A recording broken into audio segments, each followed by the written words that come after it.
السلام عليكم شيرات، ان شاء الله تكونوا بخير. اليوم جبت لكم وصفه اول مره نجربها، جربتها وعجبتني، انا قلت نجي نشاركها معكم. نبدو على بركه الله. اول حاجه صلوا على رسول الله. نجيبوا صدر تاع دجاج نقطعوه شرائح صغار كما راكم تشوفوا بهذه الطريقه، ونجيبوا حبه بصل ثاني نقطعوها قطع صغار بهذه الطريقه، والكميه على حسب عدد افراد العائله طبعا. ونديرو تاني شويه زيت في المقله تاعنا، نجيبو المقله نديرو فيها شويه زيت، نقلو البصل نقلوه بيان وحده،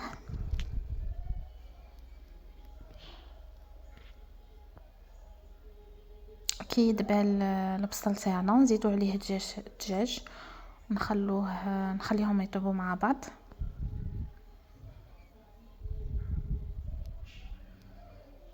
مور لي يدخلهم الطياب نزيدو لهم التوابل تاعنا، نديرو كركم، حرور، ملح، هذا مكان انا ما كترتش التوابل، ولا بغيتو تزيدو كيوري دجاج زيدو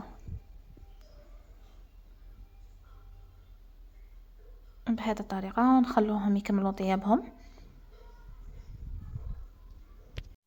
ونكملوا الوصفه.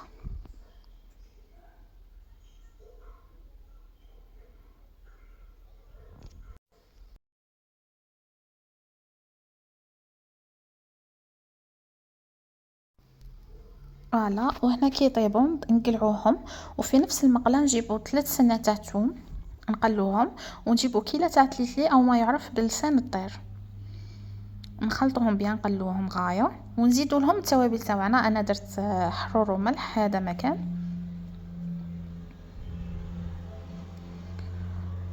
ونديروا من بعد نمرقوه بالماء. الماء نديرو في كل كيله تاع تليتلي 2 كيلات ونصف تاع ماء.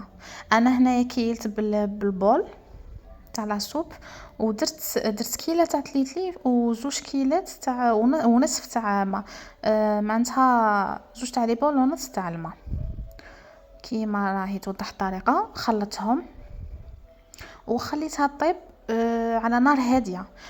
شدت لي واحد 15 مينوت تاع طياب. فوالا ها هي كي طابت معنا شربت هذاك الماء، هذه هي. ومن بعد جبت انايا هنا المول تاعي تاع اللي يدخل للفوق، درت الطبقه الاولى تليتلي، زدت عليها كريمه سائله،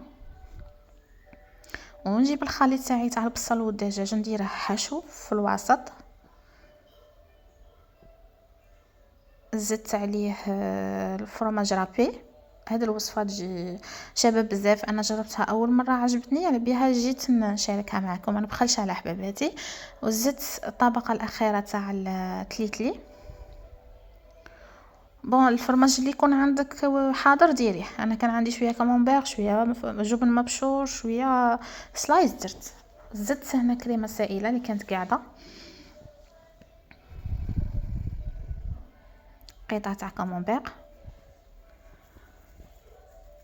وزدت جبن مبشور، وفي الاخير زدت شرائح الجبن سلايس. كنت ديجا شعلت الفور يحمى، دخلته. هنايا زدت عفوا زدت الاعشاب منسمه، دخلتها يطيب ملتاح. ومن بعد كي دخلها الطياب ديجا باسكو عندنا كلشي طايب، غير الفرماج اللي يذوب. ها هي الوصفه تاعنا طابت، تجي بنينه بزاف، جربوها حباباتي، شهيتكم في الجنه ان شاء الله، والسلام.